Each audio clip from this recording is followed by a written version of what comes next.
Hoy continuamos con el tema de puertas dimensionales, en su parte número 70, donde los dejamos la anterior vez. No contamos con la compañía de Ángel en el día de hoy, seguramente él tendrá parte en la próxima conferencia, y vamos a continuar con un tema del que hemos estado hablando, que es la vara de Dios, pero vamos a ir viendo más análisis de textos y algunas cosas más que creo que hoy, una vez más, nos va a sorprender cuando veamos qué relación tienen tantas cosas. Pero antes quisiera empezar con una cita de Ellen White sobre la zarza, y aparece en el libro El deseado de todas las gentes. Es una cita que curiosamente estuve mostrando precisamente este sábado anterior en el tema de ¿hay fecha para el retorno de Cristo?, en su parte número 12. Pero voy a poneros esa parte que leí más el párrafo que venía después, para que veáis cómo todo tiene un enlace, creo que sensacional. Hace casi 2000 años se oyó en el cielo una voz de significado misterioso que, partiendo del trono de Dios, decía: «He aquí yo vengo. Sacrificio y ofrenda no los quisiste, empero un cuerpo me has preparado. He aquí yo vengo, en el rollo del libro está escrito de mí, para hacer, oh Dios, tu voluntad». En estas palabras se anunció el cumplimiento del propósito que había estado oculto desde las edades eternas. Cristo estaba por visitar nuestro mundo y encarnarse. Él dice: «Un cuerpo me has preparado». Si hubiese aparecido con la gloria que tenía con el Padre antes que el mundo fuese, no podríamos haber soportado la luz de su presencia. A fin de que pudiésemos contemplarla y no ser destruidos, la manifestación de su gloria fue velada. Su divinidad fue cubierta de humanidad. La gloria invisible tomó forma humana visible. Ya vemos que nos está hablando de ese periodo de años, 2000 en concreto, en los cuales se iba a mostrar Jesús como humano. Estamos contando desde nuestra perspectiva más o menos actual. Cuando Ellen White escribió esto, hace unos 100 y pico de años, no habían terminado de pasar los 2000 años, como ahora, que aún no hemos llegado a cumplir esos 2000 años desde el nacimiento de Cristo, desde su muerte en la cruz. Pero, al mismo tiempo, aquí se nos da a entender algo muy importante. Esos periodos debían encajar con situaciones que iban a cambiar el transcurso de la historia de la humanidad para siempre. En este caso, era precisamente un momento clave, porque Jesús, que iba a aparecer entre los humanos, necesitaba mostrarse a la gente, pero si hubiese venido con toda su gloria como Dios, nadie hubiese podido resistir. Por tanto, tenía que cubrirse de algún modo. Y mirad qué hizo. Este gran propósito había sido anunciado por medio de figuras y símbolos. La zarza ardiente, en la cual Cristo apareció a Moisés, revelaba a Dios. El símbolo elegido para representar a la divinidad era una humilde planta que no tenía atractivos aparentes, pero encerraba al infinito. El Dios, que es todo misericordia, velaba su gloria en una figura muy humilde, a fin de que Moisés pudiese mirarla y sobrevivir. Lo mismo hizo también con la columna de nube de día, la columna de fuego de noche. Todo esto, ¿qué son? Figuras, símbolos. Debemos tener claro que cuando estudiamos la Biblia, evidentemente hay una parte literal, pero también hay una parte que puede ser como figuras y símbolos. Lo hemos estado viendo a través de todas las temáticas del tercer Elías, algunas de puertas dimensionales, pero especialmente lo estamos viendo también, ¿dónde? En la fecha del retorno de Cristo. Mirad cómo aquí la zarza, esa zarza que encontró Moisés delante suyo, acercándose, viendo cómo puede ser una zarza ardiente, pero que no se quema, y allí Dios le habla. La zarza pasa a ser la simbología, la figura de Cristo. Por eso después, una corona de espinas de zarza es puesta también sobre su cabeza. Sus mismas figuras y símbolos podían ser de vida, como era este caso, porque Él es el dador de la vida y se aparece allí, o podía ser también la muerte, lo que le esperaba sufrir por todos nosotros para poder ser salvos.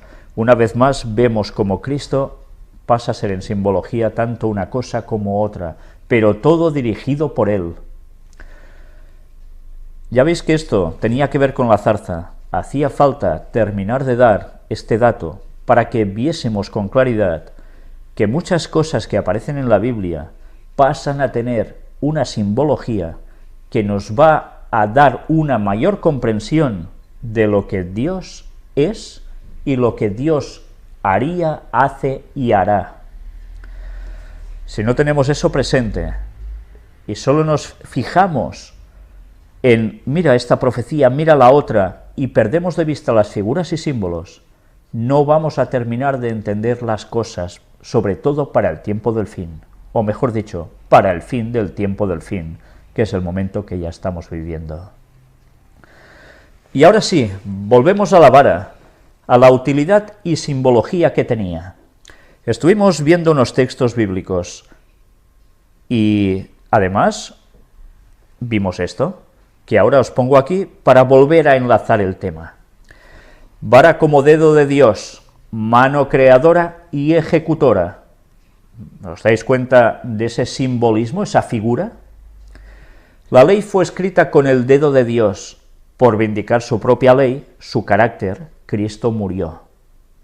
Cuando tenemos esto en mente, es cuando podemos ver ahora algo interesante que ya no es en el Antiguo Testamento, sino que aparece en el Nuevo Testamento. El mismo dedo que escribió hendiendo en las tablas de los 10 mandamientos, hizo lo que ahora vamos a ver en este relato. Ya recordamos que estuvimos hablando de hendir también, con la lanza y más aspectos, todo lo que esto englobaba, ¿verdad? No voy a repetirlo ahora. Por tanto, miremos el relato de Juan 8, del 1 al 11, que nos dice: Y Jesús se fue al monte de los olivos, y por la mañana volvió al templo, y todo el pueblo vino a él, y sentado él les enseñaba. Entonces los escribas y los fariseos le trajeron una mujer sorprendida en adulterio, y poniéndola en medio, le dijeron: Maestro, esta mujer ha sido sorprendida en el acto mismo de adulterio, y en la ley nos mandó Moisés apedrear a tales mujeres. ¿Tú pues qué dices? Mas esto decían tentándole, para poder acusarle. Pero Jesús, inclinado hacia el suelo, escribía en tierra con el dedo. Y como insistieran en preguntarle, se enderezó y les dijo: El que de vosotros esté sin pecado, sea el primero en arrojar la piedra contra ella. E inclinándose de nuevo hacia el suelo, siguió escribiendo en tierra.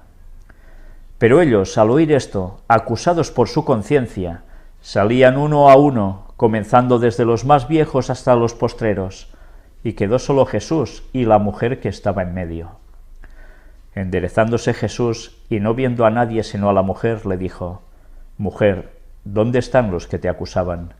¿Ninguno te condenó? Ella dijo: Ninguno, Señor.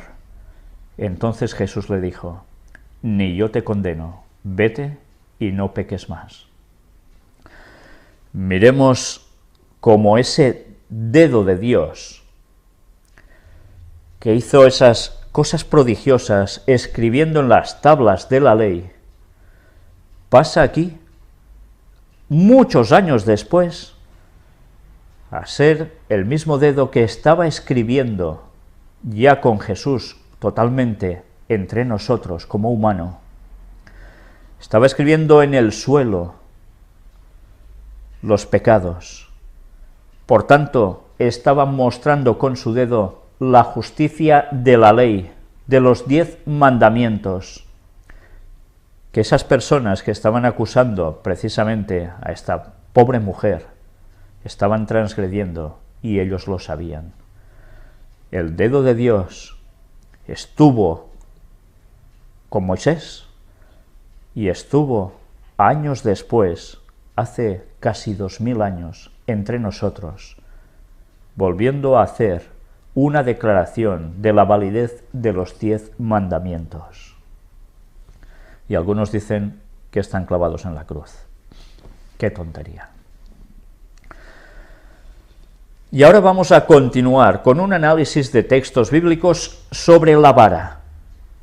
Y esa vara nos va a ir mostrando más detalles que creo que no tienen desperdicio. Vayamos al libro de Éxodo, capítulo 9, versículos del 13 al 19, donde nos dice: Entonces Jehová dijo a Moisés: Levántate de mañana y ponte delante de Faraón, y dile: Jehová, el Dios de los hebreos, dice así: Deja ir a mi pueblo para que me sirva. Porque yo enviaré esta vez todas mis plagas a tu corazón, sobre tus siervos y sobre tu pueblo, para que entiendas que no hay otro como yo en toda la tierra. Pero ahora yo extenderé mi mano para herirte a ti y a tu pueblo de plaga, y será, ¿qué dice? Serás quitado de la tierra. Mirad cómo ahora, haciendo alusión a lo que sería también extender la vara, dice: extenderé mi mano. Hemos visto la connotación de la mano creadora de Dios, la mano que ha hecho tantas cosas, su dedo. Y ahora esa equiparación de extender la vara, evidentemente extendiendo su mano también. Esto nos va a servir para el resto de la temática de hoy, y veremos cómo hay alguien que también estaba muy interesado en mostrar algo referente a una mano. El texto nos sigue diciendo: Y a la verdad yo te he puesto para mostrar en ti mi poder, y para que mi nombre sea anunciado en toda la tierra. ¿Todavía te ensoberbeces contra mi pueblo para no dejarlos ir? He aquí que mañana a estas horas yo haré llover granizo muy pesado, cual nunca hubo en Egipto desde el día que se fundó hasta ahora. Envía pues a recoger tu ganado y todo lo que tienes en el campo, porque todo hombre o animal que se halle en el campo y no sea recogido a casa, el granizo caerá sobre él y morirá. ¿Sabéis?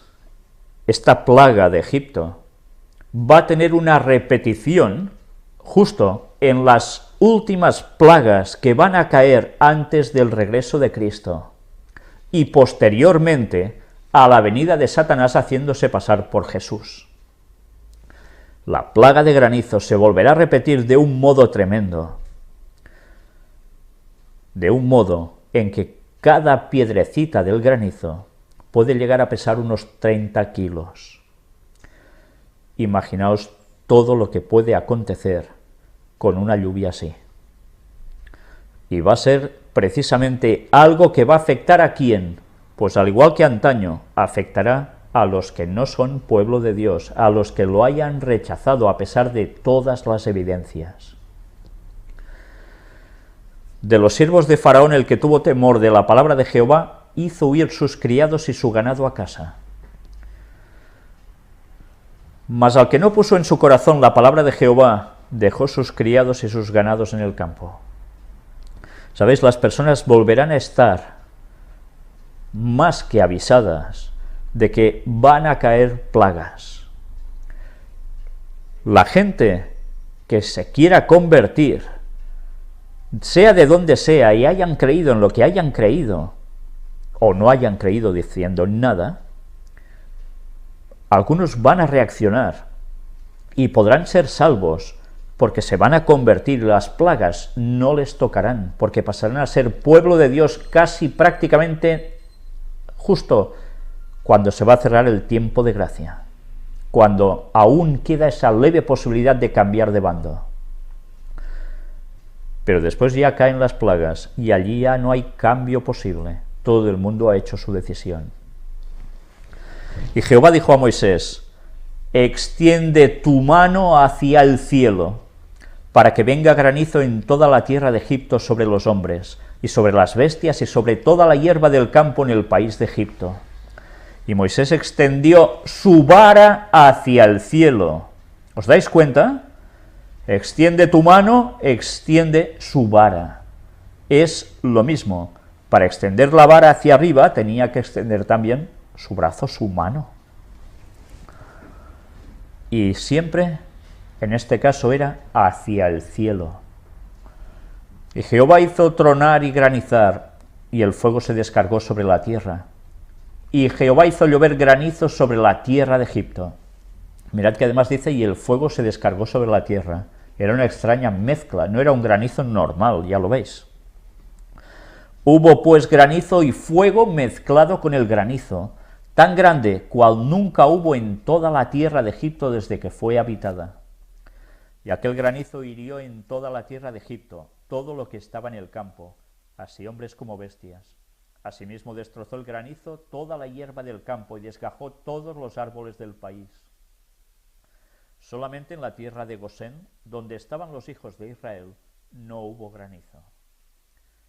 Otra simbología, otra figura de lo que va a acontecer con las plagas finales. Solo el pueblo de Dios no va a ser afectado por las plagas. Entonces Faraón envió a llamar a Moisés y a Aarón y les dijo: he pecado esta vez, Jehová es justo, y yo y mi pueblo impíos. Orad a Jehová para que cesen los truenos de Dios y el granizo, y os dejaré ir y no os detendréis más. Pues bien, ya hemos visto aquí cómo precisamente todo lo que estaba aconteciendo en esos momentos tendría un paralelismo con la situación del mundo final. Egipto va a ser el simbolismo de lo que en la actualidad, justo antes del regreso de Cristo, va a ser el mundo. Gente apartada totalmente de Dios, dedicada a la adoración a dioses extraños. Evidentemente, a Satanás haciéndose pasar por Jesús, con todo lo que él venga además, o con quienes él vendrá también. Y sigue diciendo el texto: y le respondió Moisés: tan pronto salga yo de la ciudad, extenderé mis manos a Jehová, y los truenos cesarán, y no habrá más granizo, para que sepas que de Jehová es la tierra. Pero yo sé que ni tú ni tus siervos temeréis todavía la presencia de Jehová Dios. Es curioso, porque va a acontecer lo mismo. Caerán las plagas, la gente se indignará aún más, los que no perezcan, pero no se van a convertir. El lino, pues, y la cebada fueron destrozados, porque la cebada estaba ya espigada, y el lino en caña. La cebada estaba ya espigada. Bien, aquí hay otro paralelismo que tiene que ver con la segunda venida de Jesús. Pero bien, eso lo trataremos en esa temática de ¿hay fecha para el retorno de Cristo? Mas el trigo y el centeno no fueron destrozados, porque eran tardíos. Y salido Moisés de la presencia de Faraón fuera de la ciudad, extendió sus manos a Jehová, y cesaron los truenos y el granizo, y la lluvia no cayó más sobre la tierra. Extendió sus manos a Jehová. Y viendo Faraón que la lluvia había cesado y el granizo y los truenos, se obstinó en pecar y endurecieron su corazón, él y sus siervos. Y el corazón de Faraón se endureció, y no dejó ir a los hijos de Israel, como Jehová lo había dicho por medio de Moisés. Y así va a seguir aconteciendo, que tendrán opresión hasta el último momento, contra los 144.000 que estén vivos esperando el retorno de Cristo. Seguirán en plena presión sobre ellos. Y si pudieran los matarían, pero ya no podrán. Entonces nos hemos dado cuenta que esa mano extendida, esas manos extendidas, esa vara extendida, es el símbolo de la mano divina para herir. Extendía sus manos al cielo y ya veis lo que acontecía. Era una simbología de la propia mano divina, para herir.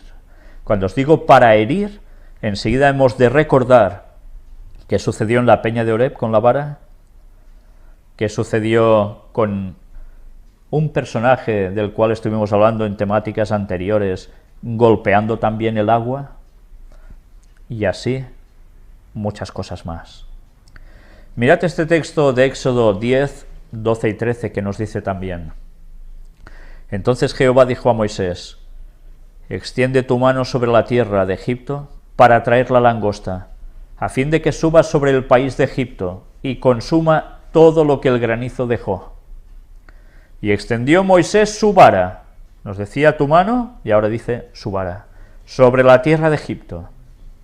Y Jehová trajo un viento oriental sobre el país todo aquel día y toda aquella noche, y al venir la mañana el viento oriental trajo la langosta. Curioso que sea un viento oriental el que actuó en esa plaga. ¿Y qué va a suceder, según Daniel 11, versículos finales, al fin de los tiempos? ¿Tiene algo que ver también un asunto de Oriente? Mirad cómo siempre hay unos paralelismos, unas simbologías, unas figuras que debemos reconocer. Éxodo 10, 21 y 22. Jehová dijo a Moisés: Extiende tu mano hacia el cielo para que haya tinieblas sobre la tierra de Egipto, tanto que cualquiera las palpe. Y extendió Moisés su mano hacia el cielo, y hubo densas tinieblas sobre toda la tierra de Egipto por 3 días. Interesante, densas tinieblas por 3 días. De esto también tendremos que hablar, si Dios quiere, en la temática que os he dicho antes. Hay fecha para el retorno de Cristo. Algo va a acontecer también justo antes del momento del retorno de Cristo. Ya veremos qué es. Éxodo 14, del 13 en adelante, nos dice: Y Moisés dijo al pueblo: No temáis, estad firmes, y ved la salvación que Jehová hará hoy con vosotros, porque los egipcios que hoy habéis visto, nunca más para siempre los veréis. Jehová peleará por vosotros, y vosotros estaréis tranquilos. Entonces Jehová dijo a Moisés: ¿Por qué clamas a mí? Di a los hijos de Israel que marchen. Y tú alza tu vara, y extiende tu mano sobre el mar, y divídelo, y entren los hijos de Israel por en medio del mar en seco. Y he aquí yo endureceré el corazón de los egipcios para que los sigan, y yo me glorificaré en Faraón y en todo su ejército, en sus carros y en su caballería. Y sabrán los egipcios que yo soy Jehová, cuando me glorifique en Faraón, en sus carros y en su gente de a caballo. Y el ángel de Dios que iba delante del campamento de Israel se apartó e iba en pos de ellos. Y asimismo la columna de nube que iba delante de ellos se apartó y se puso a sus espaldas. Ya hemos visto, era Jesús mismo. Ahora, con estas figuras físicas, estaba actuando otra vez en su pueblo. Lo hizo en la zarza, lo hizo también de este modo. E iba entre el campamento de los egipcios y el campamento de Israel. Y era nube y tinieblas para aquellos, y alumbraba a Israel de noche, y en toda aquella noche nunca se acercaron los unos a los otros. Una vez más, interesante, ¿eh? Habla aquí de una noche, y de que unos no pueden acercarse a los otros. ¿No suena de nada esto tampoco para el momento final del retorno de Cristo? Unos que persiguen y otros que son perseguidos. ¿Y Jesús cuándo va a aparecer? A medianoche, ¿no? Bien, ya veis cuántas cosas deberemos hablar aún en ese tema. Y extendió Moisés su mano sobre el mar, e hizo Jehová que el mar se retirase por recio viento oriental toda aquella noche. Una vez más, viento oriental. Y volvió el mar en seco, y las aguas quedaron divididas. Entonces los hijos de Israel entraron por en medio del mar en seco, teniendo las aguas como muro a su derecha y a su izquierda. ¿No suena de nada esto tampoco? ¿Qué le sucedió a esa lanza que atravesó el cuerpo de Cristo, el costado? ¿Os dais cuenta del paralelismo una vez más? Nos habla del lado oriental, nos habla de todo esto. Estamos dándonos cuenta que nos estaba describiendo lo que iba a acontecer a Jesús en la cruz. El lado que Cristo fue herido. Pero bien, aún veremos más cosas. Y siguiéndolos los egipcios entraron tras ellos hasta la mitad del mar, toda la caballería de Faraón, sus carros y su gente de a caballo. Entraron hasta la mitad, Aconteció a la vigilia de la mañana que Jehová miró el campamento de los egipcios desde la columna de fuego y nube y trastornó el campamento de los egipcios. Y quitó las ruedas de sus carros y los trastornó gravemente. Entonces los egipcios dijeron: huyamos de delante de Israel, porque Jehová pelea por ellos contra los egipcios. Y Jehová dijo a Moisés: extiende tu mano sobre el mar, para que las aguas vuelvan sobre los egipcios, sobre sus carros y sobre su caballería. Entonces Moisés extendió su mano sobre el mar, y cuando amanecía, el mar se volvió en toda su fuerza, y los egipcios al huir se encontraban con el mar, y Jehová derribó a los egipcios en medio del mar. Cuántos paralelismos una vez más, continuamente, por todos lados. Todo un día estará Cristo recogiéndonos, ¿no? Pues, ¿no suena también a algo esto? Mirad cómo esta misma mano extendida con la vara sirvió para abrir el mar, pero también a su vez sirvió para cerrar el mar. Sirvió para dar vida a los que querían ser pueblo de Dios, pero sirvió para ser muerte a los enemigos del pueblo de Dios.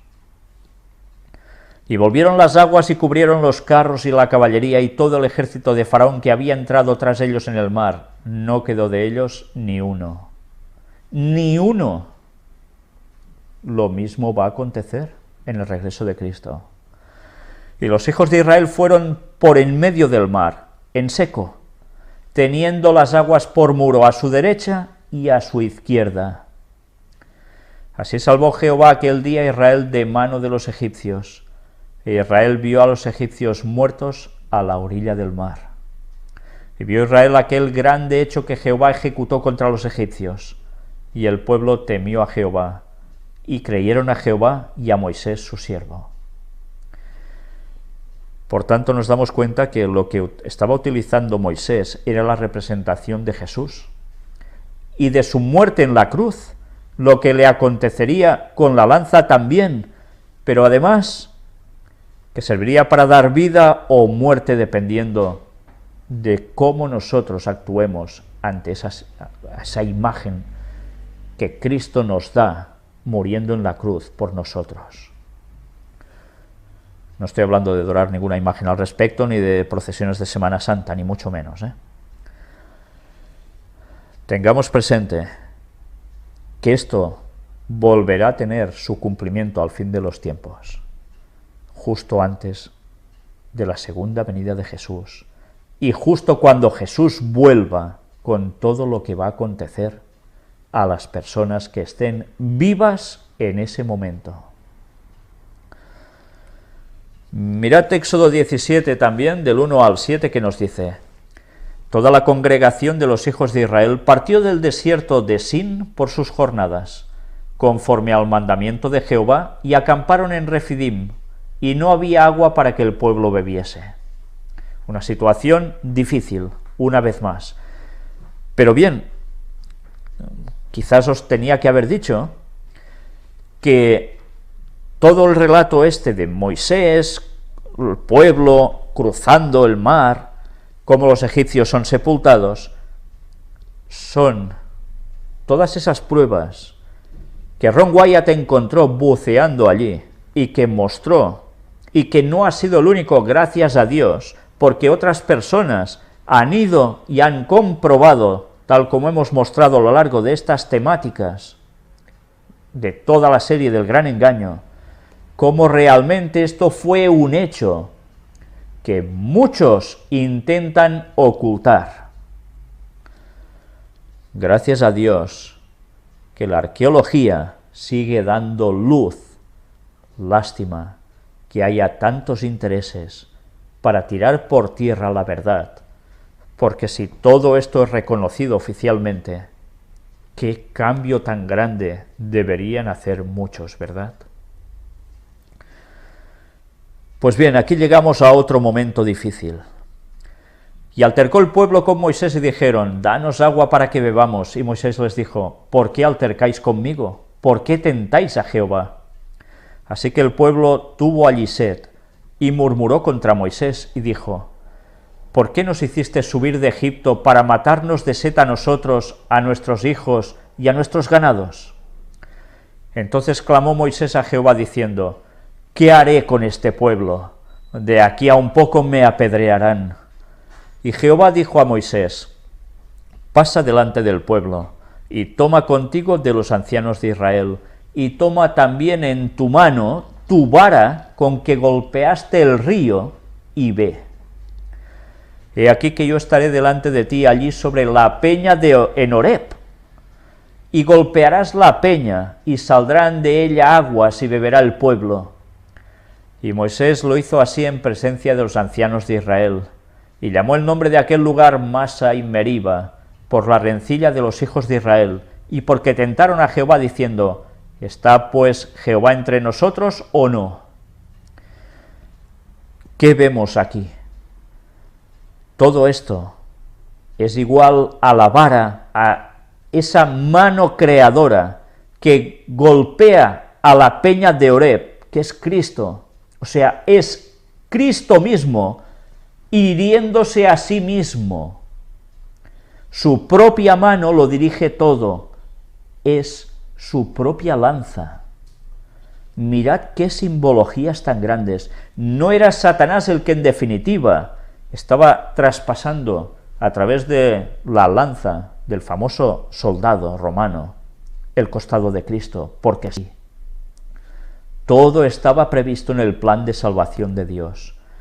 Y era necesario aún que esa herida en el costado fuera hecha.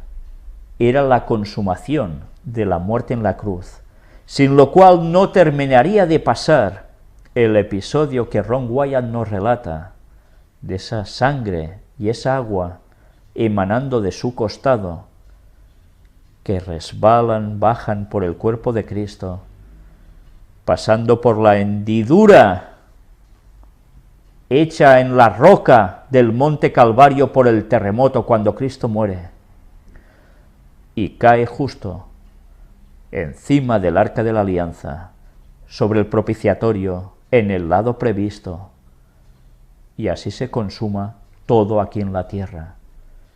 Pero una vez más, lo de aquí en la tierra, ¿qué iba a ser? El reflejo de lo que iba a acontecer después en el cielo. Y después, ¿qué hace Cristo cuando sube al cielo? Lleva también su sangre, y allí empieza su ministerio en el santuario celestial. Lo que nos va a dar la salvación a todos. No todo terminaba en la cruz, aún había más. Mirad también, como prueba de todo esto, ¿qué nos dice Levítico 14:16? Y mojará su dedo derecho en el aceite que tiene en su mano izquierda, y esparcirá del aceite con su dedo 7 veces delante de Jehová. ¿Qué simbología era todo esto? ¿Por qué hacían esto en los rituales los sacerdotes? Pues porque era una semejanza con lo que debía acontecer. Ese dedo de esa mano que haría el qué? Esparcir 7 veces ese aceite. Todo esto era simbología de Cristo, de esa herida de Cristo. ¿Y por qué 7 veces? Pues una vez más estamos con lo mismo. Hacía falta el período perfecto del 7 para que todo fuese la simbología o figura de todo el tiempo que debía acontecer bajo milenios en esta tierra. 6000 años de humanidad en pecado y después viene Cristo y empieza el milenio. Todos esos periodos tenían un reflejo con todo lo que acontecía ya también en Levítico. De aquí aún podríamos extraer muchas más cosas, pero creo que es más que suficiente para empezar a darnos cuenta que todos esos rituales que aparecen en el libro de Levítico apuntaban totalmente a Cristo, pero también a lo que acontecería con su herida. Levítico 16:14 nos dice: tomará luego de la sangre del becerro y la rociará con su dedo hacia el propiciatorio al lado oriental. Hacia el propiciatorio esparcirá con su dedo 7 veces de aquella sangre. O sea, 7 veces era la consumación de la perfección, pero también nos tenía por simbología el periodo que va a acontecer de historia de la humanidad hasta darnos la salvación. 7 veces esparciendo sangre con su dedo. Una vez más. Recordemos el aceite, símbolo de Cristo, símbolo del Espíritu Santo, el símbolo de lo que nosotros debemos apropiarnos, pero también debemos apropiarnos de la sangre. Que Dios nos ayude a ir captando cada vez más todas estas simbologías, que no son solo profecías concretas, que lo son también por simbología, pero que a veces al leer no nos damos cuenta que todo esto tenía un significado que iba a ir mucho más allá de un simple proceso ritual, que cuando uno llega al libro de Levítico dice: vaya rollos, esto me lo salto, ¿eh? ¿Cuántas enseñanzas nos estaban dando allí? Levítico 16 del 19 al 22: y esparcirá sobre él de la sangre con su dedo 7 veces, y lo limpiará, y lo santificará de las inmundicias de los hijos de Israel. Cuando hubiere acabado de expiar el santuario y el tabernáculo de reunión y el altar, hará traer el macho cabrío vivo. Y pondrá Aarón sus 2 manos sobre la cabeza del macho cabrío vivo, y confesará sobre él todas las iniquidades de los hijos de Israel, todas sus rebeliones y todos sus pecados, poniéndolos así sobre la cabeza del macho cabrío, y lo enviará al desierto por mano de un hombre destinado para esto. Y aquel macho cabrío llevará sobre sí todas las iniquidades de ellos a tierra inhabitada, y dejará ir el macho cabrío por el desierto. Todo esto aquí es igual. Y después limpiará el lugar santísimo y transmitirá las culpas a Satanás al inicio del 6º milenio, conocido como el milenio, cuando Satanás estará atado en el desierto de la tierra por 1000 años, al fin de los cuales será exterminado. Todo esto es igual al inicio del 7º milenio. Por tanto, cuando Jesús venga, que será ese año 6000 de la historia, desde la entrada del pecado, acontecerá que nos viene a buscar y todos los pecados sobre quién van a acontecer, sobre quién van a ponerse definitivamente. Por un lado, Cristo se los llevó, todos los nuestros, pero por el otro lado, Jesús no pecó, por tanto ese pecado tiene que ir ¿sobre quién? Sobre el verdadero instigador y culpable y pecador, que es Satanás. Y durante esos 1000 años, la tierra estará desierta y Satanás no tendrá a quien engañar. Por eso el texto dice que estará encadenado por 1000 años. No podrá ir a otros mundos a engañar a nadie, quedará vetado y confinado aquí. Solo estará él con sus ángeles caídos, nadie más. Toda la humanidad que no sea salva estará muerta. Y después, al cabo de ese milenio, en el año 7000, ¿qué sucede? Volvemos aquí. Al monte de los olivos, que se partirá y la nueva Jerusalén se aposentará, porque los pies de Cristo pondrán ese toque sobre el monte que se va a dividir, haciendo una enorme explanada, y allí el pueblo de Dios habitará seguro, porque es cuando hay la resurrección de los impíos, y Satanás los convence para ir a atacar la nueva Jerusalén. Y ya sabéis cómo termina esto, ¿verdad? Es el infierno, cuando Satanás es destruido, con sus ángeles caídos, rebeldes, y con todos los impíos de todas las épocas. Entonces es el exterminio, para siempre. Satanás va a ser el último en morir, pero también va a morir. El mal ya no existirá más. Pero ahora que hemos visto todo esto sobre la mano, el auténtico significado, recordemos que Ángel nos estuvo mostrando esa mano como esa forma de la punta de lanza entrando por el costado de Jesús, ¿verdad? Pues vamos a ver un plagio satánico, porque era de esperar que las cosas no quedarían tan simples, ¿verdad?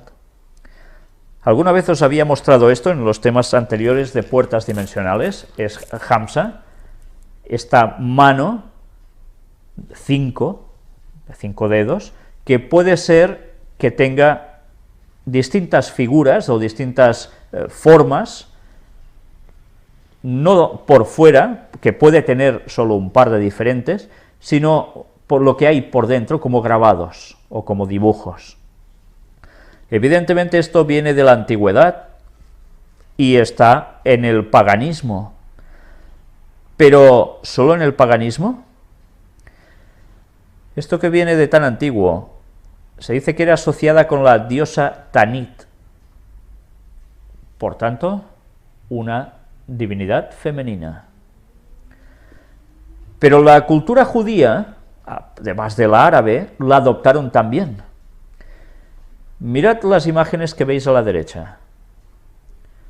Enseguida vemos algo que destaca por encima de todo lo demás y que se repite tanto en el dibujo de arriba como en ese colgante que vemos abajo. Y es un ojo, ¿verdad? En la palma, un ojo. Sabemos que los judíos tenían las estrellas que ellos llaman de David, o mucha gente también llama de David, que en verdad no era de David para nada, ya lo hemos visto en las primeras conferencias ya, pero todo esto se hizo, o se utilizó también como amuleto, como talismanes, y hay bastante historia al respecto. Mirad cómo los judíos la llaman mano de Miriam, en alusión a la hermana de Moisés y Aarón, mano 5 o mano Hamshech. Todo esto no es solo una cuestión simple, sino que nos va a dar una serie de connotaciones. Ya vemos que tiene también en paganismo relación con una divinidad femenina, que evidentemente era adorada, claro. En Occidente algunas personas creen que este amuleto, además de proteger contra la ira, previene contra la infidelidad, En Norteamérica además se ha difundido la creencia de que la mano de Fátima protege de algunas catástrofes como terremotos e inundaciones. Ya veis que para el mundo árabe también es la mano de Fátima. Se utiliza como amuleto para muchos. Por eso habréis visto algunas personas, supongo, que lo llevan colgado del cuello, al igual que llevan una estrella de David. Aquí vemos otras representaciones que hay muchísimas distintas. Desde luego, cuando ves los símbolos los hemos tratado prácticamente ya todos. Vamos viendo cómo hay colgantes, cada uno lo hace un poco a su forma, pero eso sí, os dais cuenta, tiene que haber algo siempre en la zona como de ojo. En medio, en esta incluso, una granada. En vez de un ojo hay una granada. Bien, de esto deberemos seguir hablando cuando volvamos al tema, si Dios quiere, de las simbologías que habían en el tabernáculo, que habían en el templo y muchas más cosas asociadas a esto, por supuesto. Ya veis que hay una serie de letras hebreas. Y esta además va acompañada, ya veis, de un rectángulo de 3×4 de distintos colores que vienen a simbolizar el ¿qué? El pectoral que llevaba el sumo sacerdote, con las piedras representando a las 12 tribus de Israel. Ya vemos cómo se mezcla una cosa con otra. Ahora nosotros vamos a ver un vídeo que salió precisamente ayer y la verdad es que aparece en el momento oportuno. Un vídeo que es sobre jesuitas y Gaudí, ya sabéis, el arquitecto catalán conocido por, sobre todo, ser el arquitecto de la Sagrada Familia, que por cierto ya sabéis que el Papa anterior, Benedicto XVI, vino a hacer como basílica, y que aún nos va a deparar más sorpresas, si todo va como tienen previsto la Sagrada Familia. Pero bien, vamos a ver ahora este vídeo, creo que está en catalán, pero quedaos por favor, sobre todo, con las imágenes, que es lo que vamos a ver. Nos hace un poco de historia de lo que son, lo que en catalán se conocen como vitralls, unas vidrieras de colores que están en iglesias, en catedrales, también en mansiones o de gente de lujo, y que, claro, han sido una tradición desde hace muchos años por el arte católico, sobre todo. Mirad cómo, cuando vayamos viendo estas imágenes, vamos a llegar a unas que después vamos a comentar.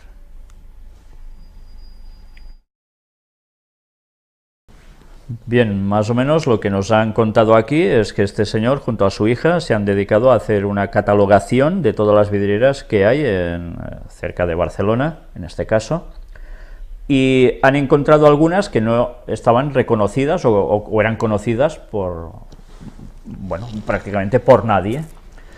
Pues mirando todo esto han encontrado lo último que habéis visto al final, y eran estas de Gaudí.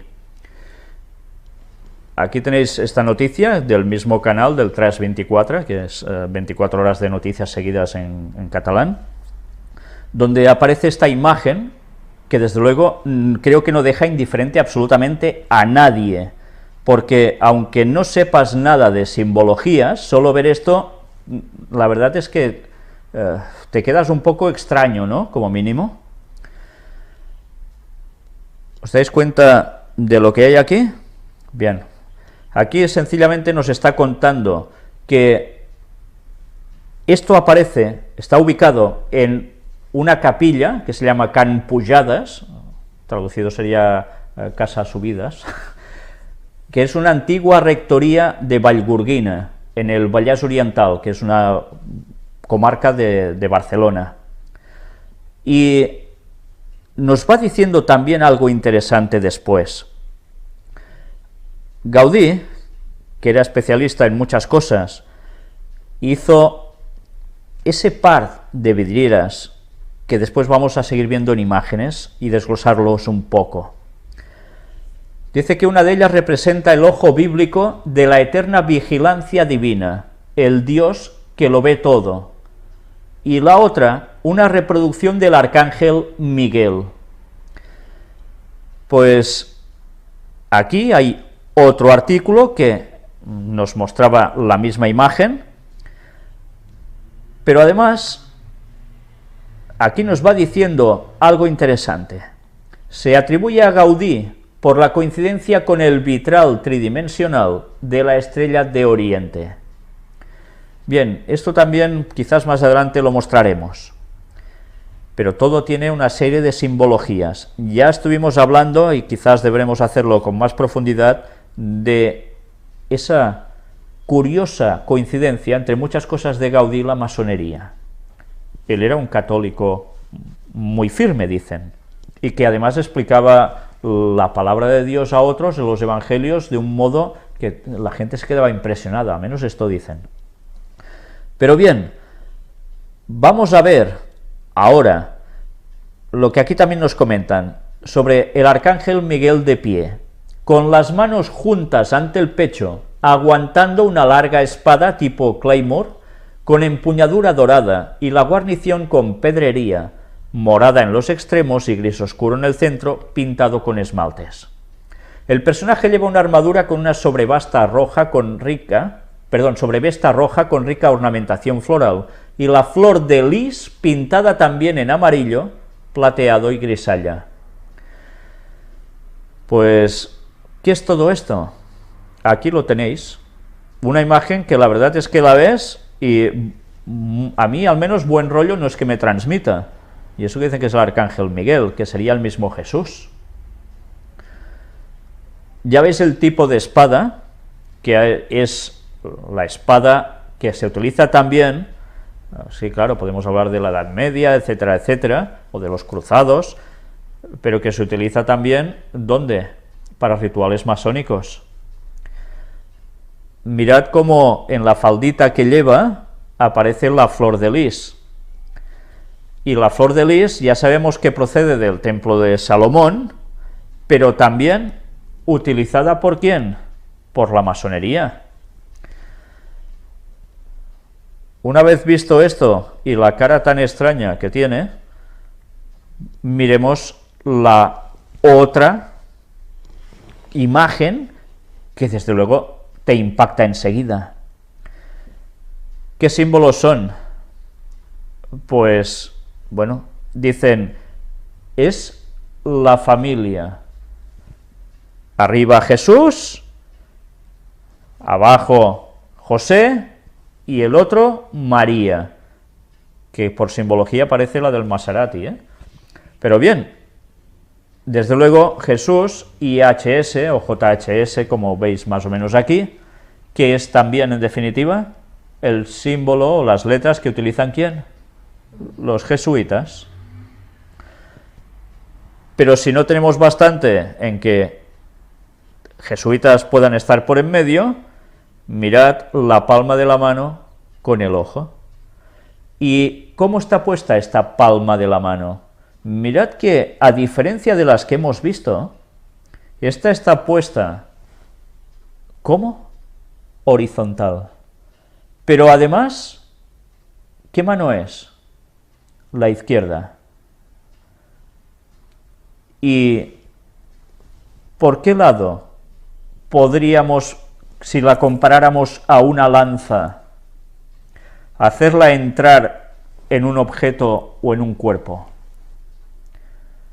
Sería por el lado derecho, no sería una lanza entrando por el lado izquierdo.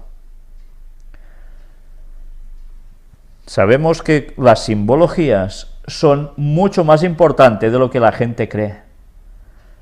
Y este ojo del que todo lo ve, que teóricamente simboliza a Dios, y además como mano izquierda, algo que es más que sorprendente, porque Dios hace siempre incidencia con la mano derecha, como la parte buena. ¿Qué nos está diciendo aquí? Pues que esta simbología es la mano de alguien que suplanta ser Dios, y que curiosamente, como una lanza, entra por el costado contrario a lo que sabemos que fue la muerte de Cristo en la cruz. Esa mano es una mano ejecutora, una mano que no es la mano que escribió los mandamientos, sino es la mano que lleva la contraria a las cosas de Dios.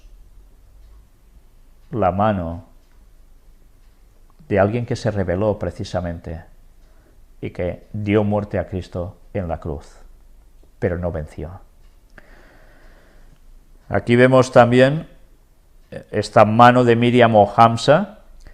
Mirad la diferencia con las otras que habíamos visto, y es que esta tiene la mano con 4 dedos largos y 1 de corto, mientras las otras eran 3 dedos largos y 1 pequeño igual en cada extremo de la mano, en cada lado. Y lo curioso de todo esto, como siempre, es que nos hace aquí una referencia, creo, interesante, y aparte de asociarla con Tanit, como hemos visto antes, que es la diosa lunar patrona de Cartago en ese entonces, ¿no os hace pensar esto en nada? ¿Diosa lunar? La Virgen María, ¿cómo se representa siempre? Con la luna. Una vez más, todo este tipo de simbologías nos están llevando al culto de adoración a lo que sería una divinidad femenina, que además virgen, Semiramis, madre de Tamuz, y que curiosamente termina desembocando en el culto a la Virgen María en la Iglesia Católica, pasando todas esas atributaciones a ella. Después aquí nos sigue diciendo, entre los judíos las hamsas son populares como amuletos y decoraciones en Israel y no se considera que posean ninguna conexión islámica más allá del nombre. Es curioso, no dicen que tengan conexión, pero en cambio son lo mismo. En Jerusalén atan con un hilo una hamsa de oro, plata o cualquier otro metal al cuello de sus hijos. Los judíos adornan generalmente la hamsa con peces, animal considerado inmune al mal de ojo, así como con palomas, símbolo de reconciliación con Dios, paz, sencillez, pureza y purificación. Las hamsas aparecen como amuletos, placas de pared, llaveros o motivos en otros objetos. Dependiendo de su uso, también llevan inscritas algunas oraciones como el Shema, escucha Israel, o el Birkat HaBait, bendición de la casa, y el Tefilat HaDerek, oración del viajero. Se está utilizando algo que es de adoración satánica también entre los judíos, una vez más confundidos porque esa mano no representa la mano creadora de Dios, sino todo lo contrario. Alguien está trabajando muy, pero que muy bien. Mirad qué nos termina diciendo aquí. Frecuentemente aparece inscrita en la mano de Hamsa el símbolo Chai. Consta de las letras Chet y Yod. En hebreo la palabra Chai, formada por dichas letras, significa vivir, y se relaciona con la palabra para vida, Chaim, y también aparece en el lema Am Israel Chai, el pueblo de Israel vive. Otras palabras derivadas de Chai son Chaya, cosa viviente o animal, Chayim, vida, Chayot, criaturas vivientes, y Chayot, animales. Existen diversas interpretaciones cabalísticas sobre este tema. De acuerdo con la gematría, uno de los 3 métodos de interpretación usados por los cabalistas, las letras de Chai suman 18. Por ello, este número es afortunado en el judaísmo, y muchos judíos dan regalos en efectivo en múltiplos de 18. Y 18 es otra forma de decir que 666. El símbolo Chai es usado frecuentemente por los judíos en un medallón alrededor del cuello, junto con el Magen David o estrella de David y el Hamsa. Aunque raro, Chai también puede ser usado como nombre de varón. Chaya, derivado de Chai, es un nombre femenino popular en hebreo. El nombre Chaim es un nombre bastante común para un varón, particularmente entre los judíos ortodoxos y en Israel. Todos recordamos a Chaim Richman, que lo estuvimos presentando en el tema precisamente sobre el tercer templo de Jerusalén. Entre los judíos, tanto religiosos como seculares, el brindis Chaim, que significa por la vida, es utilizado frecuentemente cuando se celebra algo, ya sea un día de fiesta, un cumpleaños, una boda, etc. Por tanto, la simbología o los atributos que son de Dios pasan a ser, en verdad, de todo lo contrario, y ellos, muchos, no saben que esto es así. Como siempre, además se mezclan números y la cábala está llevando a la gente al lado oscuro en vez de llevarlo a Dios, y utilizando las simbologías que Dios tiene en la Biblia también para darnos a entender todo lo que Él quiere. Pues nada, ya vemos que hay muchas sorpresas y la Biblia es muy clara cuando la investigamos con todo lo que nos quiere decir, y es seguro que el Señor irá dando luz a su pueblo a medida que necesitamos comprender más.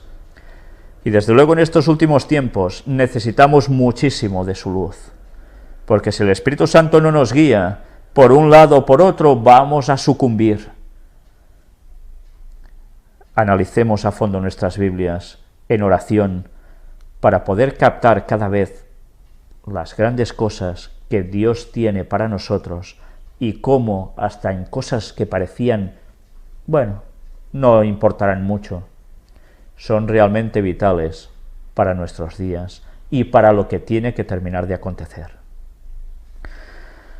Bien, la temática termina aquí, pero vamos a seguir con el vídeo de la familia Caldwell. Es la última de las 4 partes y vamos a ver que nos siguen mostrando, una vez más, cosas más que interesantes. Después comentaremos algo y ya concluiremos con la conferencia de hoy.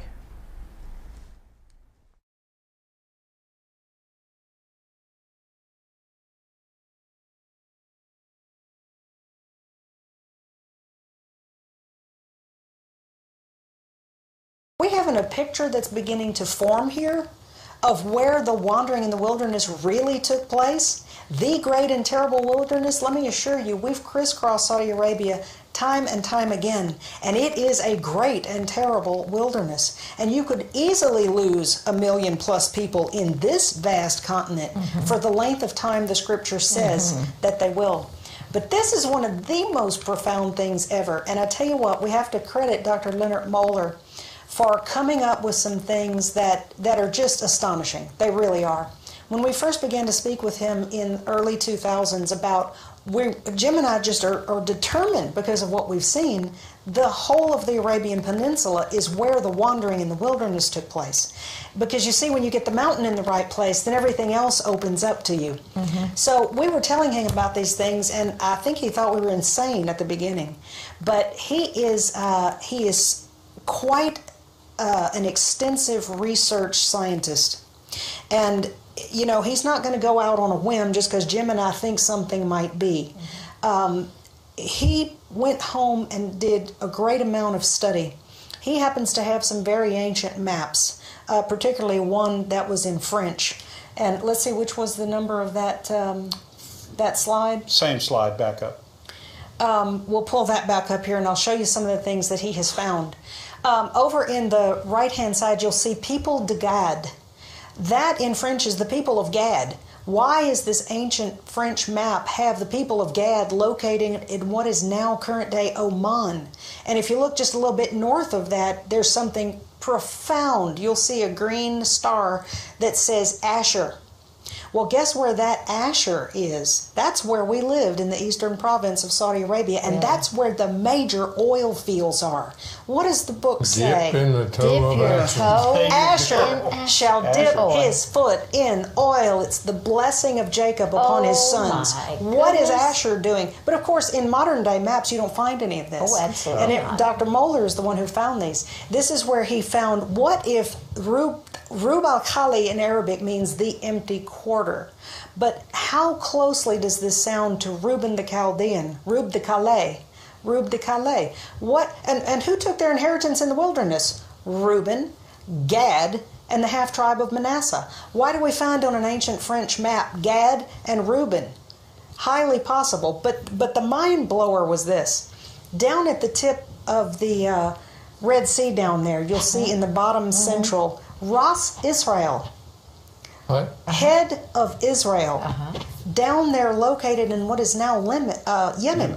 Why who in their right mind in current day would name something Ras Israel? Arabic Ras is the same as Hebrew Rosh, head of, beginning of. What is something called the beginning of Israel or the head of Israel doing all the way down in Yemen? And why don't you find it on any current maps? Something is going on here. History rewritten. Something is going on here. Yeah, one of the other things about that map was that all of the red stars that you see, and there were many, are things that in our research we have collected together as possible matches to biblical sites. Other people have gone out and said, yes, Uber is in Arabia, Gerar, some of these other cities, they've identified them. The archaeologists have said they're possible sites. So all of those are marked on there as well. And you can bring that slide back up just one more time. But I wanted to point out that where the blue stars are, you see, are around the mountain. And back at when Emmanuel Anadi was put together his identikit, he said, this is what you should find. 28 of those stars are piled up on top of each other as things that we have seen about the mountain in character, artifacts, all the other information. 28 of those things piled up together as possible matches to the Bible. We believe very closely and that they are exact matches, but again, we have to leave it for interpretation. So that's an overview of what we think this moving Mount Sinai into the Arabian Peninsula, what this does and how it explodes this idea of wandering in the wilderness and a march straight north from Sinai, because they're not captured by the Gulf of Aqaba anymore, forced north. Now they're free to go in any direction, north, east, and south. And south is the direction we believe they went into. Where does the Rock of Mecca come into this? It has to play something in there. We do a presentation where we go from all of these things. There's so much information here. And when we get into this section, that comes up, but I would dare not give it away in this We have such a short space of time to get to it Because and one of really our Jewish develop that friends idea. really said something about that. But you see it, yes, Yeah. and you see that is You do. where, we have a connection, And you know, real close connection to a number Yeah, of people. and our dear friend Avi Lipkin, who And was, Avi. That's who the was one here who with was you. that, yes. Avi, Was the one. this is why we had quite a night that night that we spent. Avi was staying at our home with us, and we kept explaining to him, Jim has some very strong evidence of just how and where that whole box, the that Kaaba. whole building, the Kaaba, The origin of has Kaaba. very, very close ties, we He do must have been believe. there this spring because he came here with this in his mind. He did. He was with Okay. us like in March or so, and it was shortly thereafter he was here on this program. Said we had re-energized his fervor Yeah. about this idea because he had this in seminary years ago Yeah. when he was studying, and he had a thought about it.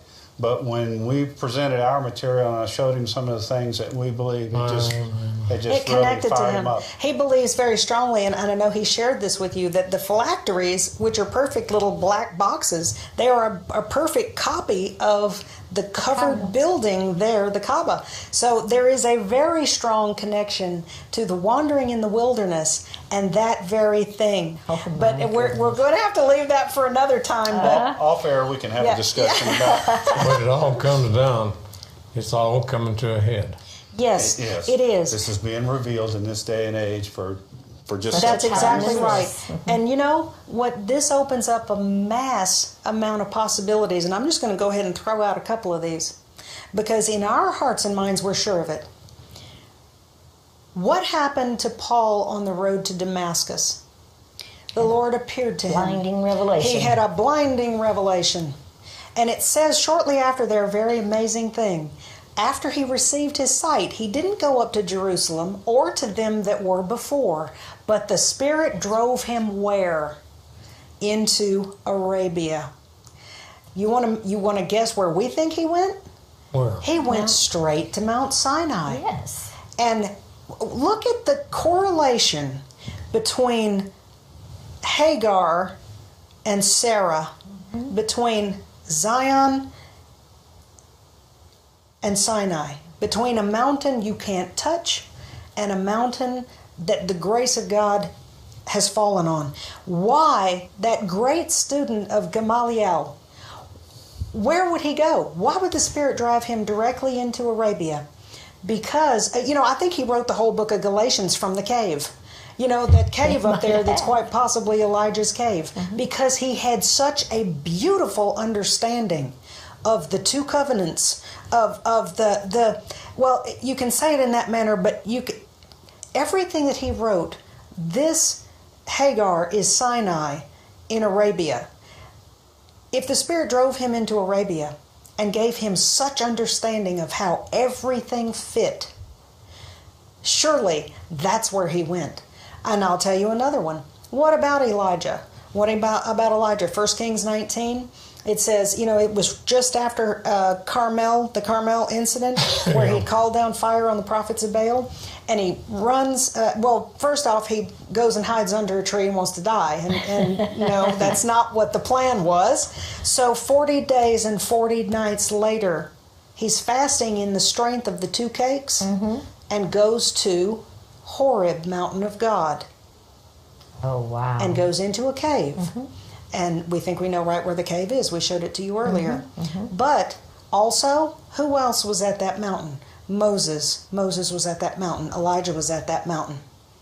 What about when Jesus took Peter, James, and John to a high mountain far apart, and he was transfigured before them? Wow. Who appeared? Moses and Elijah. And Elijah. He said, I came to fulfill the law. Yeah. What if he really stood there where it was given? What if Mount Sinai is the Mount of Transfiguration? Why not? Doesn't it make sense? It does. Yeah. It makes sense. And I'll tell you another one that's a mind-boggling thought. And all of this is open to complete interpretation and debate, and we could be completely wrong in all of this, but it's things that we do ponder. What about Jacob? Jacob has this marvelous encounter where he sees a ladder. He sees a stairway. He goes to sleep and he dreams, and he sees the angels of God ascending and descending upon this staircase. And he says, whoa, this is none other than the gate of heaven and the house of God. And he called it Beit El, the house of God. But the name of that place before was Luz. What? Luz. Jebel Luz, this It mountain. doesn't say Jebel Luz, but it Jebel says is the name of that name place for mountain. before was Luz, or Laz. What is this mountain's name in Arabia? Laz. What happened, when God descended in fire on that mountain? You can call it the portal of heaven, because he took Moses up there and he showed him the pattern. He showed him the heavenly pattern. There was absolutely a corridor, a portal, whatever you want to say, there for God to come down and for Moses to see the heavenly ark and the heavenly menorah and such as that. Jacob had an encounter at a place that was once called Luz, that he renamed Beit El, Bethel. He renamed it that because he said because there's a stairway. Angels are coming up and down here. In the Psalms it says many myriads of angels accompanied God there at Sinai. They were moving up and down over the mountain. What if these are the same places? What if? Another very interesting thing. The name Rephidim, and I am certainly not a Hebrew scholar under any circumstance, but in the Strong's Concordance and in the Hebrew Chaldee dictionary that I have, one of the first names of Rephidim means the balustrade or the staircase. The balusters of a rail of a stair. Why would you? That's kind of a really odd name. The place where the rock was split and the waters came forth is called Rephidim. Why is it named the staircase? Or not the staircase, but the balustrade. The balustrade. Why would you name a place where water was released as the balustrade? What if that's the area that Jacob had the dream? the balustrade, the only place in Scripture that I know that a ladder to heaven is spoken of. So, like I said, these things are just thoughts to ponder. I may be completely far out and off the wall, but there are certainly, like I said, once you move this mountain into this area, all sorts of things open up that we had never even thought of as possibilities before. The bottom line is, there's something in Arabia that's been actively hidden on purpose for generations. Only a few people in this day and time have come out and started looking at this as a real possibility. But the bottom line is, why would God do this in our hour in which we live? Now, there's one thing I do have to say, and I want to say that there is a movie that will be coming. Avi Lipkin spoke of this. He said he had a look at this and it changed his life. Wow. Well, there's a movie that is coming. It's called The Exodus Conspiracy. You can go to one of the most beautiful websites out there, and it's www.exodusconspiracy.com. This movie will be released in Israel first, and then it will come to the rest of the United States, and we hope it will be early next year. Hope. I can't tell you exactly when it's going to be released because it's not quite completed. But this is the largest gathering of professionals, archaeologists, Egyptologists, geologists, geographers, heads of museums, people, theologians. One, Mr. Tim Mahoney, who is also a dear friend, is the filmmaker, and it's out of Mahoney Media Group in Minneapolis. And they are taking a look at all these various things, a lot of which you've seen this evening. But Tim even takes it further.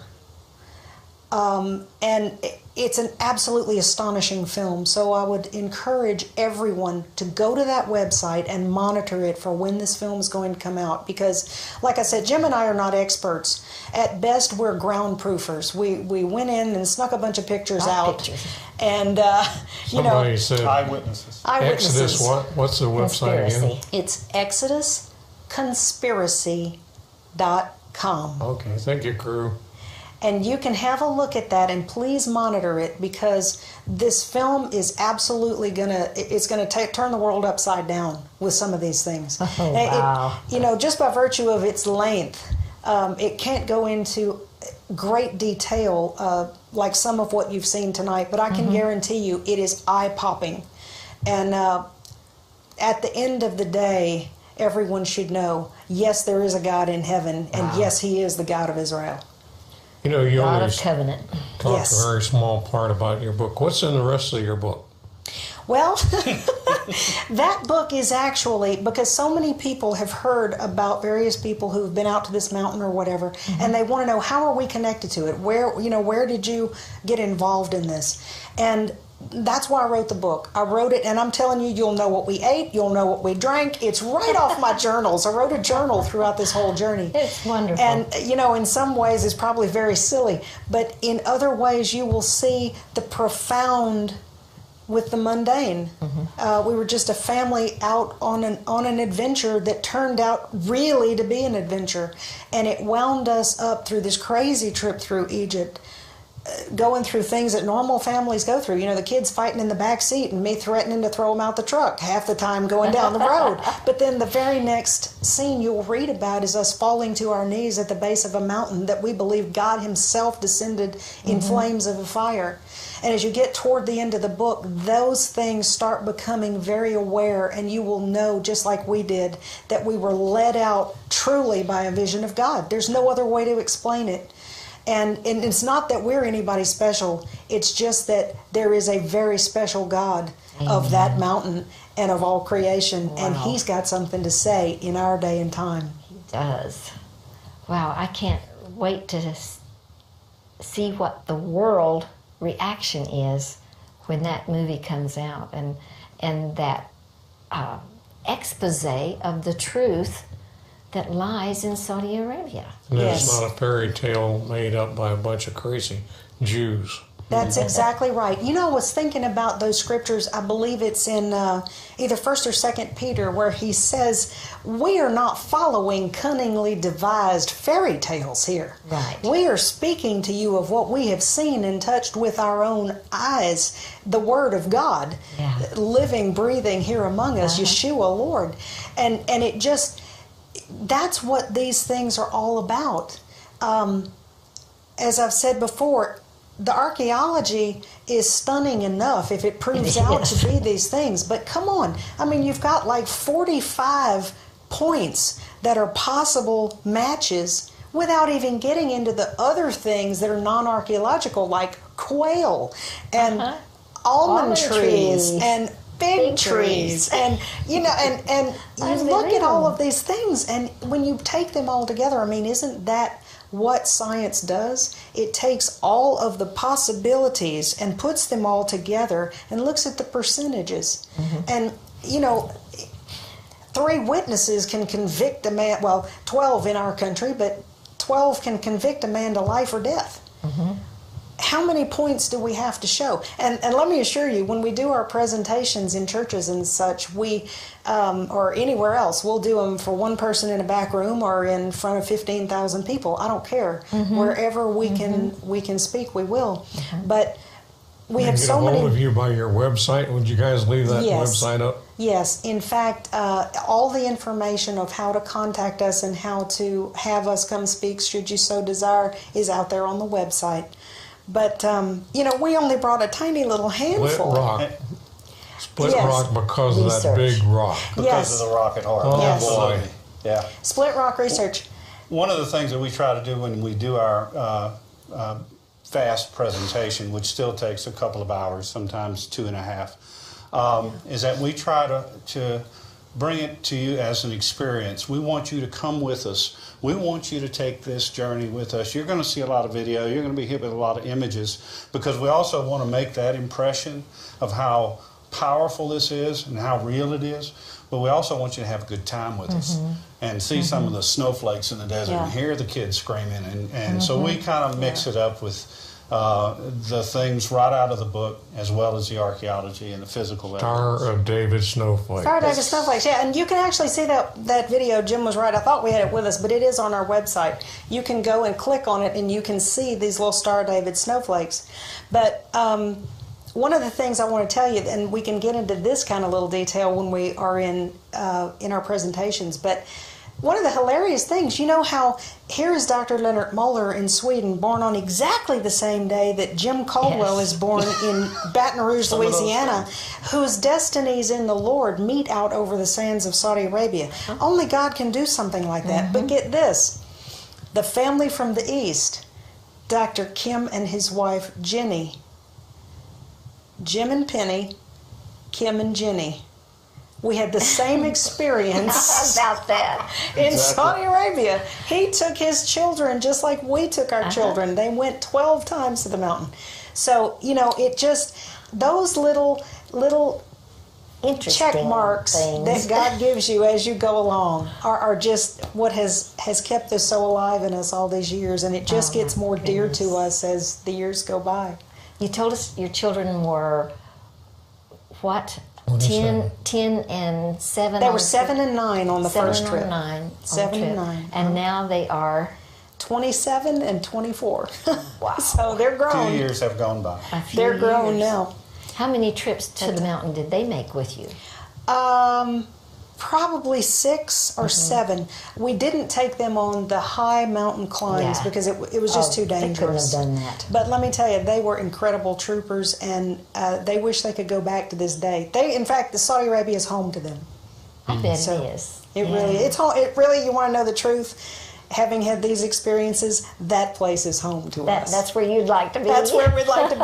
And may end up back again someday along with a lot of others, but that's a whole nother show. Well, Tommy, you goodness. scheduled this excellent program. I'm going to let you close it out the way you'd like to. I just thank you so much for coming and sharing this tidbit with us, because there is so much more. And you do want to get the book, and you do want to follow along on the website and see how things progress, because this is going to be monumental in history. gonna And thanks for bringing it change to the face of the GLC. world. And keep praying for the peace of Jerusalem. Thank you.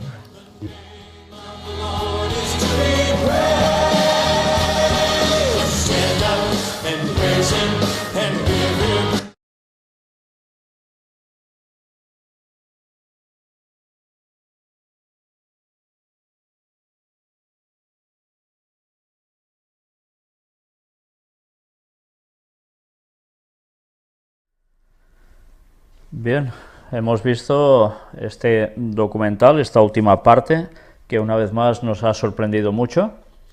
Y mirad hasta qué punto ella, en este caso, habla de puertas dimensionales.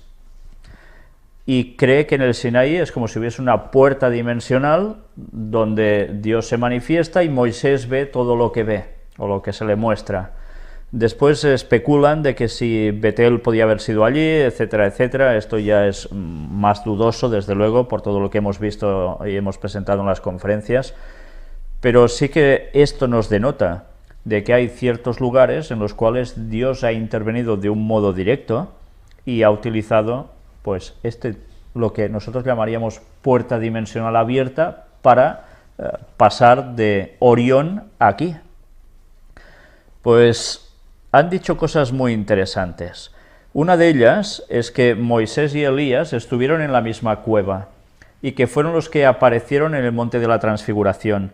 Evidentemente hay un detalle que nosotros ahora conocemos, gracias a las temáticas que hemos presentado conjuntamente con Ángel y gracias a Dios, sobre todo, de que esa cueva implicaba el costado de Jesús. Y ambos entraron a esa cueva y ambos salieron de esa cueva llamados también por Dios, para mostrarles su gloria. Una vez más, vemos que esas dos personas entraron en la propia carne de Cristo, simbólicamente entrando en la cueva de la roca, que es Cristo mismo, porque el Sinaí es eso, y salieron para recibir la gloria de Dios.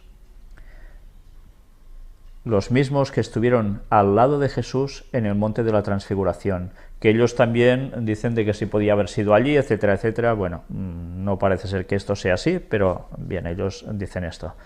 Pero la enseñanza que sacamos es impresionante, porque ¿qué va a acontecer al fin de los tiempos? ¿Dónde estará el pueblo de Dios que va a ser salvo? En las cuevas de los montes, en las rocas,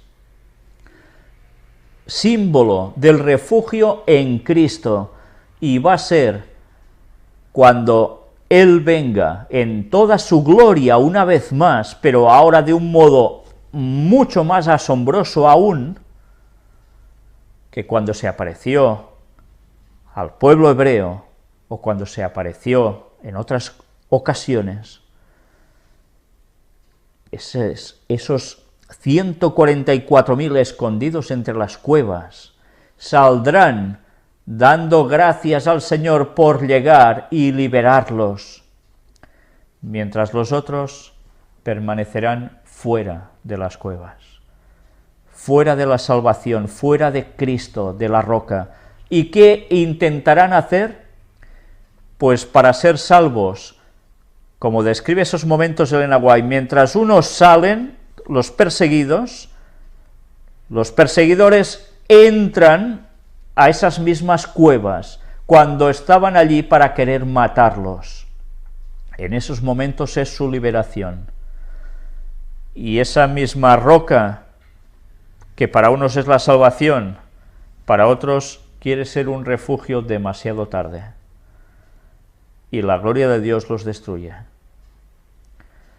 Mientras otros son transformados, los vivos, junto a los muertos que resucitan para ser salvos. Y así seguiremos siempre con el Señor. Ese momento es el que todos anhelamos, el que estamos deseando tan intensamente. Ya veis que la arqueología, estas pruebas sobre el terreno, van dando evidencias de que el relato de lo que aparece en la Biblia no es ciencia ficción, es algo cierto. Habéis visto la disposición de esas tribus, incluso en Arabia, además lo de Yemen. Desde luego, ¿qué pasa en la historia? Que todo va cambiando para que después las pruebas vayan desapareciendo. Gracias a mapas antiguos y en francés pudieron saber eso. Si no, ¿quién se entera ya?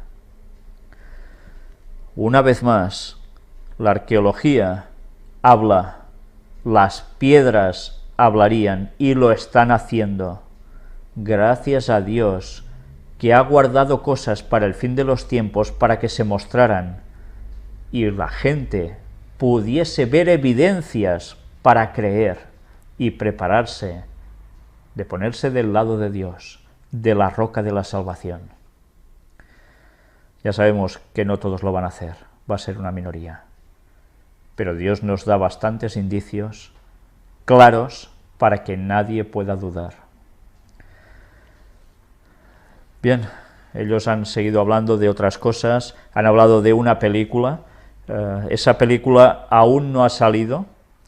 Me han comentado precisamente la persona que me dio a conocer también estas temáticas, que han trabajado, hay tráiler, si entráis en el lugar que ellos os decían, hay un tráiler hecho, pero la película aún no ha salido.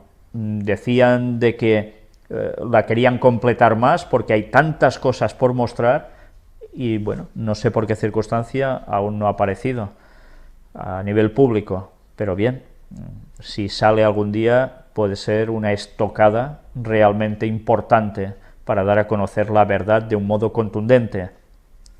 Mirad también cómo ellos tienen en mente que Jerusalén tiene que ser un lugar especial, porque ellos creen que va a venir el Mesías en Jerusalén y que habrá ese milenio de paz.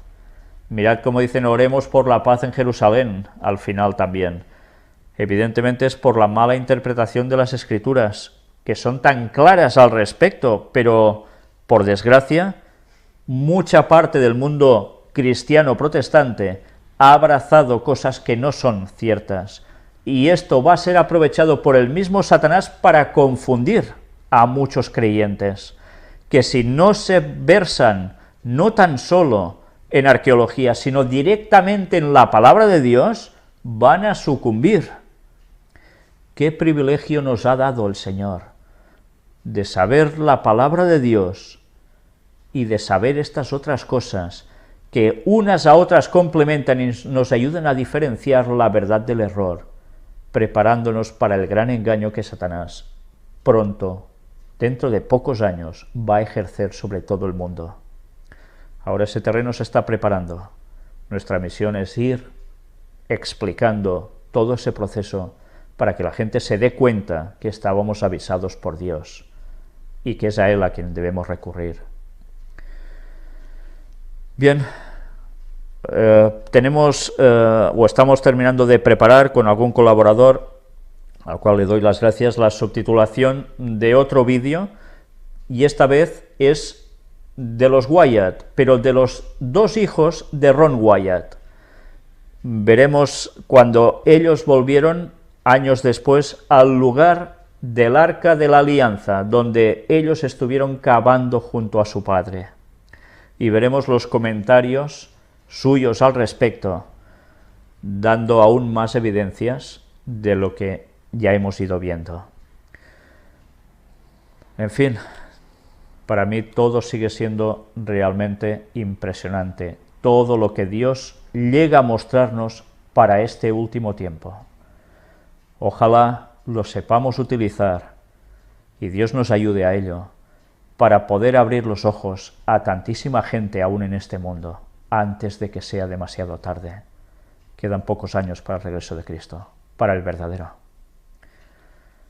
O sea que preparémonos. Que Dios os bendiga.